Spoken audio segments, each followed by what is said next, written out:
Hello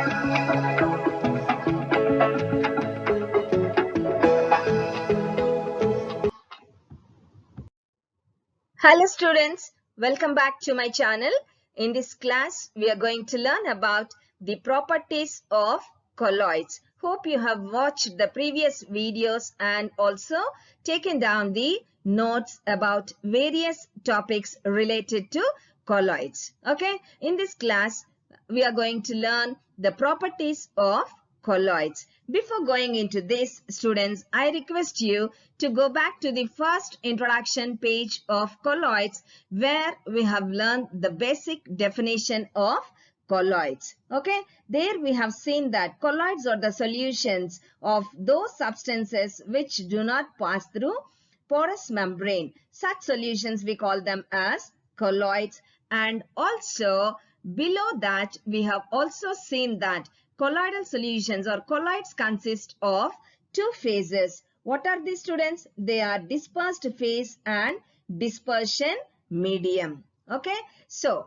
basing on this, the first property of colloids is given that colloids have heterogeneous nature. Why, students? Why they are heterogeneous in nature? Because they consist of dispersed phase and dispersion medium. These are the two phases. Because of this, we call the nature of colloids as heterogeneous nature. Okay. Second one is filterability. Put the side heading filterability, and this one also we have seen or we have learned in the differences between crystalloids, colloids and suspensions. Their second property we have learned about the filterability of colloid, students. What did we learn there? Have you seen the second property, that is filterability, under the side heading differences between crystalloids, colloids and suspensions? What did we learn, ma?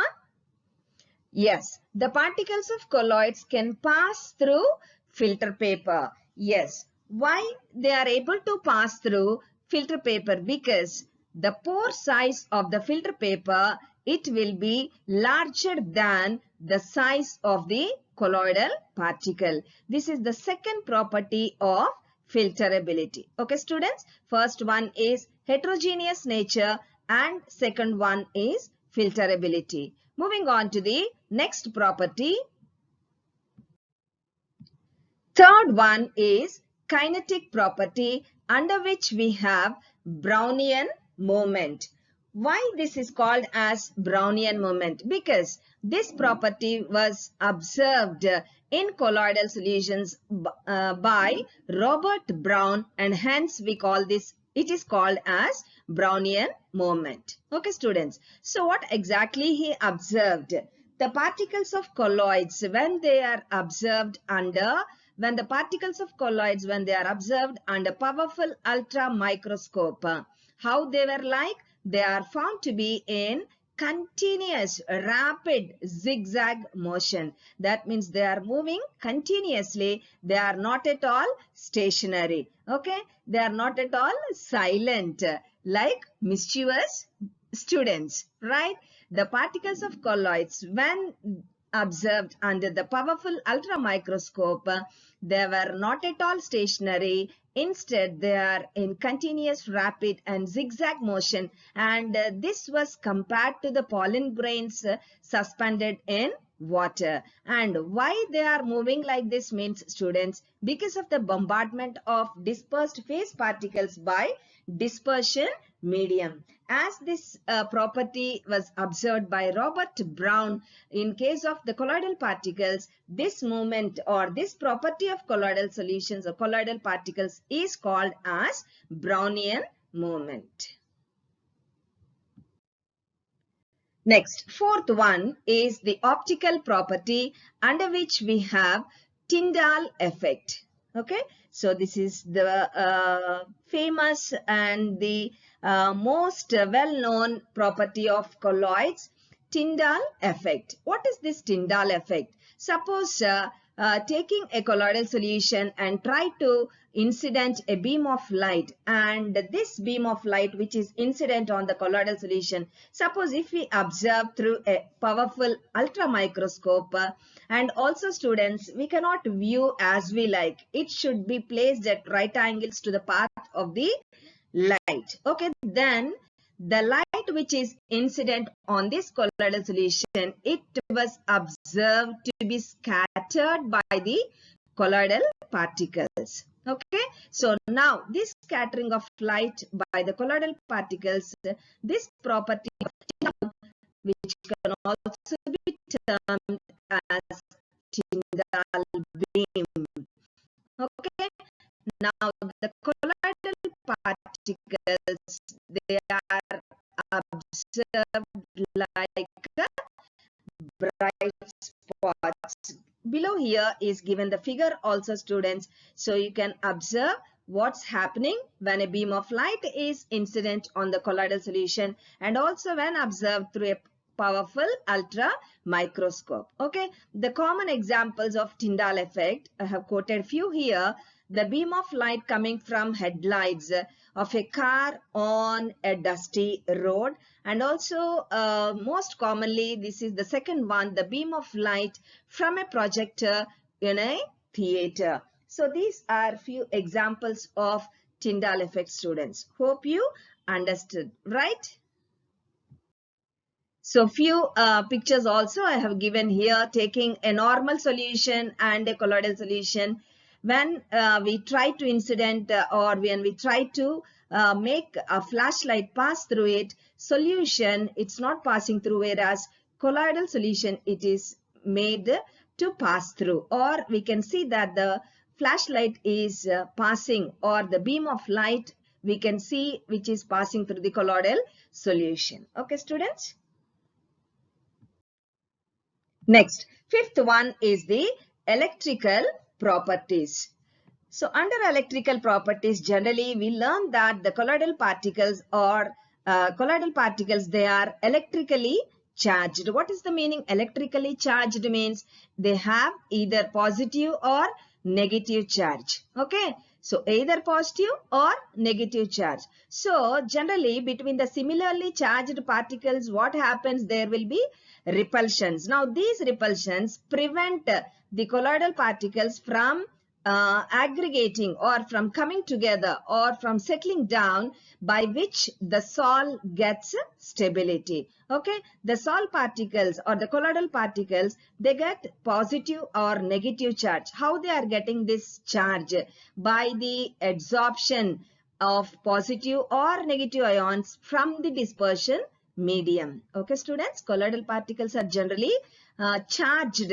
What is the meaning charged means? They possess either positive or negative charge. So generally between the similarly charged particles, what happens? There will be repulsions. So these repulsive forces prevent them from getting together, by which they settle down, and also because this being prevented, the Sol gets stability. And also we can see that the Sol particles, they are getting positive or negative charge. How they are getting? By the selective adsorption of positive or negative ions.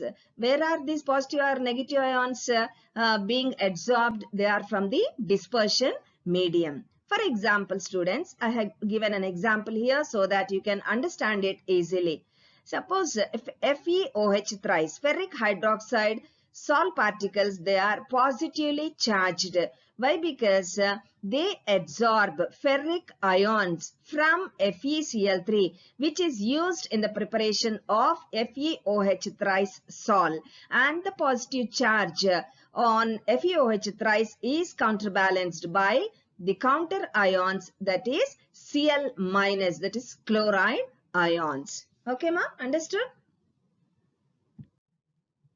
Next comes the electrical double layer. What is this electrical double layer? This is also called as Helmholtz double layer. Students, look here. Surface of the colloidal particle acquires a positive charge by the selective adsorption of positive ions. Just now we have seen that, right? Now, this layer attracts counter ions. So, this layer means generally here we are saying acquires a positive charge. That means the positive layer attracts counter ions from the medium, which forms a second layer of negative charges. Okay, first what's happening? The colloidal particle, the surface of the colloidal particle is getting a positive charge. How? By adsorbing positive ions around it. Okay, now this is the positive layer. This layer attracts opposite ions from the medium, forming a second layer of negative charges. Okay, now there are two layers. What are they? Positive layer and negative layer, or layer of positive and negative charges. Now this combination of two layers of positive and negative charges around the salt particles, this is called as Helmholtz double layer. Kindly underline, students, please. The combination of two layers of positive and negative charges around salt particles is called Helmholtz double layer. Don't write spelling mistakes. Helmholtz. Okay. Now, the layer of positive charges next to the particle surface, it is fixed, students. That means it doesn't move. Hence, this is called as a stationary or primary layer. Whereas, the second layer of negative charges is mobile, and hence it is called as mobile or secondary layer.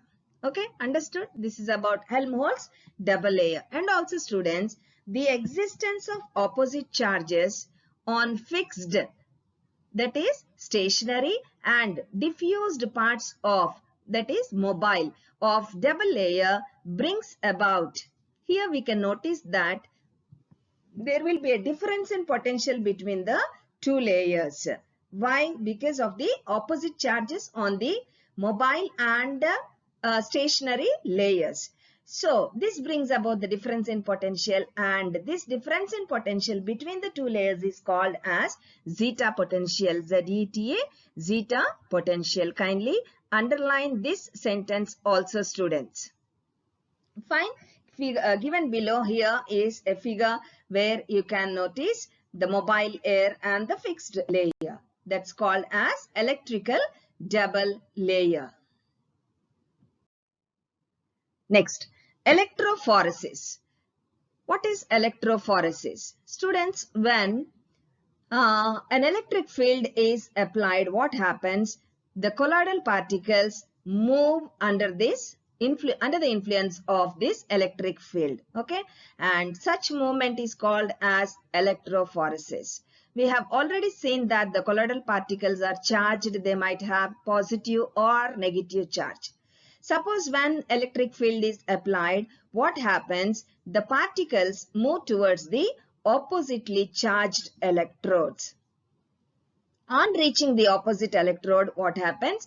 They get precipitated. How they are getting precipitated? They are losing their charge. That means they are getting discharged on reaching the opposite electrode. Hence, they are getting precipitated. Okay. The direction of movement of particles towards opposite electrodes indicates the type of the charge present on the particles. For example, students, if As2S3 arsenic sulfide sol is taken in a U-shaped tube and electric field is applied, what happens? The sol particles move towards anode, indicating anode. What is happening, students? As2S3 sol particles are moving towards anode, indicating that it is a negatively charged sol. Okay, so that's what we have learned under electrophoresis. I have given a diagram also below so that you can understand it easily, students. Fine. Next, electroosmosis. What is electroosmosis?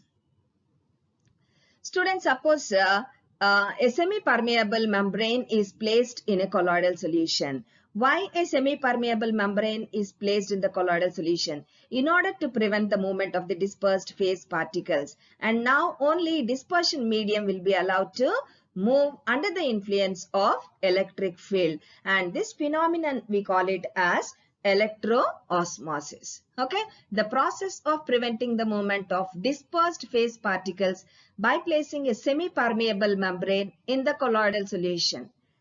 Have you understood, ma? See, a semi-permeable membrane is placed in the colloidal solution by which the movement of the dispersed phase particles is being prevented, and now dispersion medium is allowed to move under the influence of electric field. Such process or such phenomenon is called as electroosmosis. Okay, next comes coagulation or precipitation. Coagulation or precipitation. What is this coagulation or precipitation?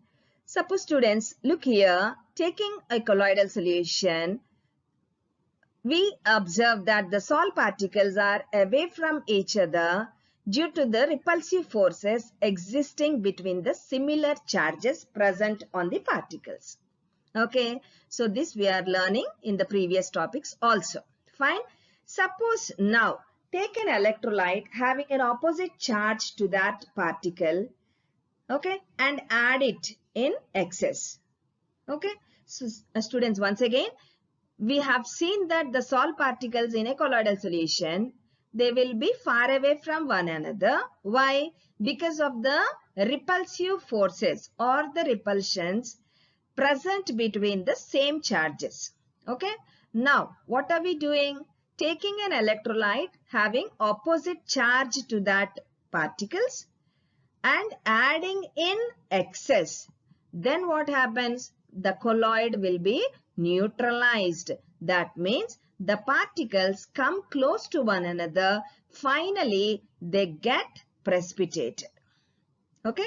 So, a colloidal solution we have taken and an electrolyte in excess which is having an opposite charge is being added. Finally or ultimately what happens? The particles, they are coming close together, finally getting precipitated.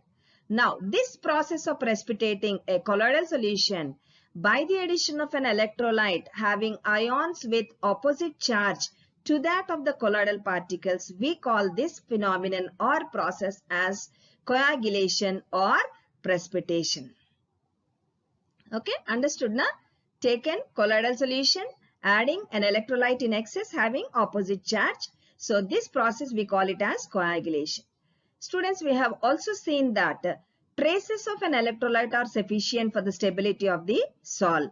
In spite of that, only larger amounts can cause precipitation or flocculation because the colloidal particles, they take up the oppositely charged ions from electrolytes, by which what happens, the charge on the salt particles will be neutralized and thus get precipitated. Okay, so we have seen that traces of an electrolyte are sufficient for the stability of salt. But now traces of an electrolyte are not sufficient for the precipitation of the colloidal solution.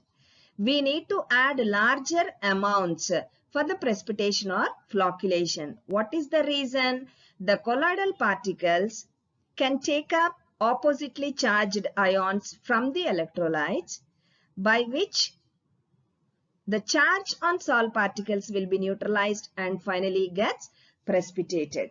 Okay, students, understood the process of coagulation or precipitation?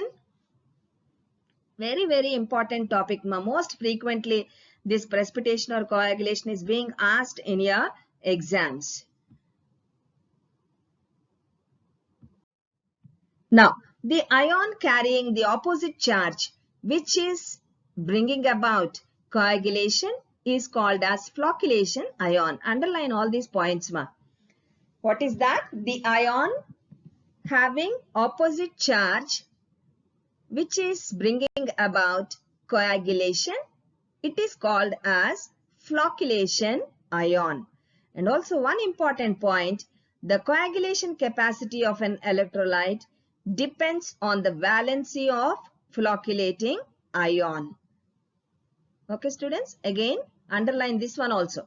The coagulation capacity of an electrolyte depends on the valency of the flocculating ion.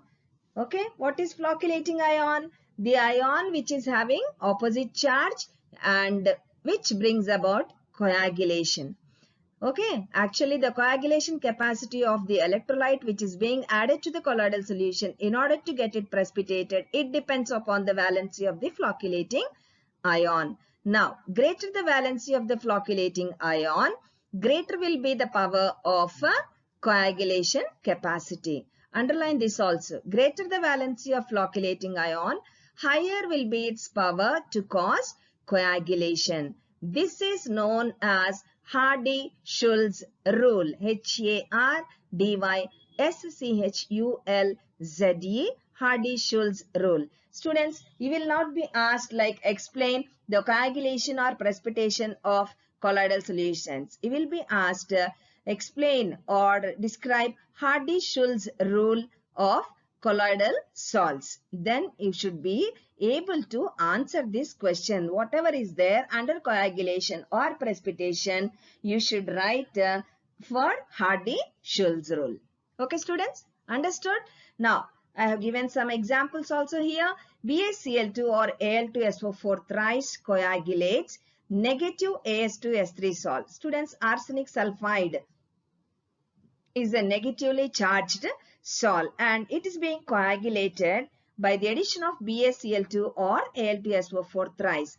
So, Ba plus 2 ions can neutralize the negative charge on salt particles. And also in precipitating negative As2S3 salt, the coagulation capacity of Na plus, Mg plus 2 and Al plus 3 will be in the order Al plus 3 greater than Mg plus 2 greater than Na plus.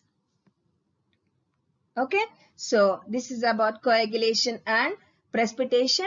There are also a few other methods of coagulation, students. We will learn those methods. Next, put the side heading, other methods of coagulation. First one, by intermixing positive and negative salts. Put the side heading, by intermixing positive and negative salts. Okay, now suppose there are two oppositely charged salts. One is As2S3 and FeOH thrice. Now if you are mixing these two oppositely charged salts in equal amounts, the charge on one salt will be neutralized by the opposite charge on other salt. Finally, both the salts get precipitated. This is the first method, first simple method of coagulation. What is it, ma? Intermixing positive and negative salts. Second one, by electrolysis of colloidal solution. Colloidal solutions are coagulated by electrolysis. How? Negative As2S3 salt is coagulated at anode and positive FeOH thrice salt is coagulated at cathode. Okay, negative As2S3 salt is coagulated at anode and positive FeOH thrice salt is coagulated at cathode. These are the other methods of coagulation. Next we have protection of colloids and this is called as gold number, students. Protection of colloids hyphen gold number. Underline, mark it as an important question. Okay, so now while learning the differences between leophobic and leophilic colloids, if you go back and check, there we have seen that leophobic colloids are readily precipitated by adding small amounts of electrolytes. Have you seen that, students? Go back to differences between leophilic and leophobic colloids. Their second property we have seen under leophobic colloids, they are easily precipitated on addition of smaller amounts of electrolytes. However, this can be prevented by the addition of leophilic salts. Okay, what can be prevented? Precipitation of leophobic colloids by adding even smaller amounts of electrolytes can be prevented by the addition of leophilic colloids. Now, this property of lyophilic colloids to prevent lyeophobic colloids from getting precipitated by the addition of electrolytes, this is called as protection of colloids. Shall I repeat once again, students? Okay.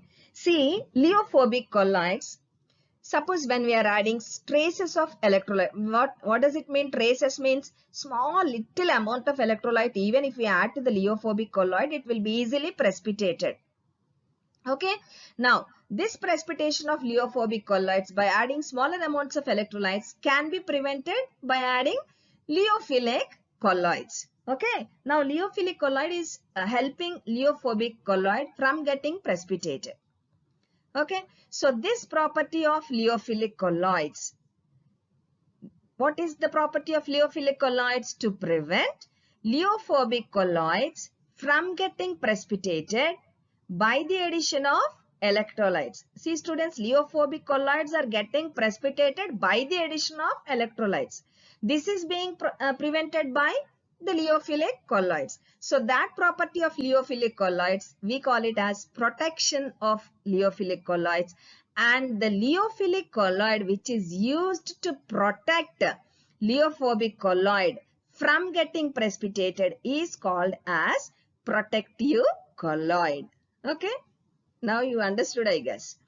Right, the protective capacity of lyophilic colloid is measured. So, how much it is able to prevent or protect the lyeophobic colloid, it is measured in terms of gold number. Underline that point, ma.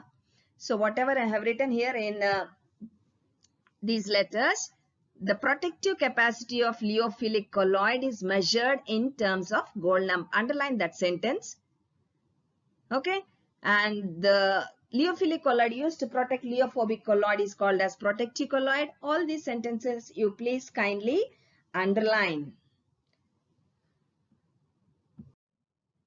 Next, what is gold number? Gold number is nothing but the number of milligrams of lyophilic colloid required to prevent the precipitation of 10 ml of gold salt by the addition of 1 ml of 10% NaCl solution is called as gold number. Okay, students, the protective capacity of lyophilic colloid is measured in terms of gold number, right? Now, what is this gold number? The number of milligrams of lyophilic colloid. So, the amount of the lyophilic colloid required to prevent the precipitation of 10 ml of gold salt by the addition of 1 ml of 10% solution is called as gold number. Underline this definition, students, and put it in inverted commas. Completed? Okay. Below write down, smaller the gold number, greater will be the protective capacity of lyophilic colloid. Smaller the gold number, greater will be the protective capacity of lyophilic colloid. The protective capacity of lyophilic colloid can be measured in terms of dash. Gold number, right. So, examples also I have given below, gelatin, hemoglobin and egg albumin. So, comparatively, gelatin has the least or the smaller gold number. You can see smaller the gold number, greater will be the protective capacity of lyophilic colloid. So, gelatin, hemoglobin, egg albumin. So, finally, among these three, gelatin is more protective. Why? Because it has the small gold number.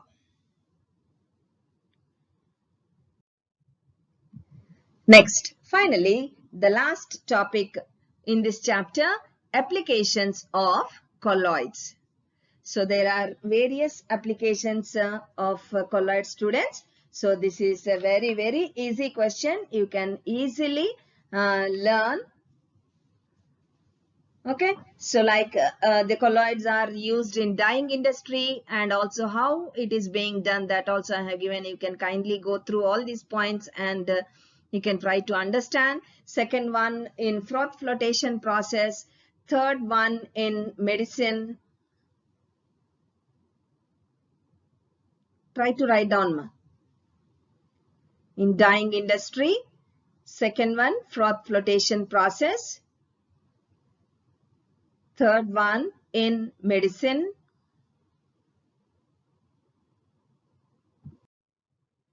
Next, fourth one, smoke purification. Smoke is generally an aerosol, students. Here dust is dispersed in air, dust particles dispersed in air. It is an aerosol, and the smoke particles in industrial area can be removed by electrophoretic method. The smoke is made free from colloidal particles by passing through a Cottrell precipitator installed in the chimney of industrial plants or factories, which has two metal plates charged to a high potential, and the charge on the colloidal dust and carbon particles is neutralized and they will be precipitated while free gas comes out through the chimney. And fifth one is rubber industry, students. The latex obtained from the rubber plant contains colloidal rubber particles in water. When it is heated, rubber is precipitated and crude rubber is obtained by the addition of acetic acid. Okay, students. So these are the applications of colloids. Please don't waste time and first listen to the lesson and then write down all these in your notebook, students. Okay. So now my job is done. I have given the complete notes and explanation for the colloids. It is your turn to now complete the listening as well as writing down in your notes. Don't waste your time and also start preparing for your exam, students. Okay, so hope I made all these topics easy and clear. Am I right? Okay. So thank you for watching, students, and also kindly share this. First of all, what you do, you have to like, then share it with your friends, and also you can comment about the lesson in the comment section, and also introduce this channel to your friends. It might be beneficial for them also. Okay. So thank you, students. Thank you once again. We will meet in the next class with a new topic.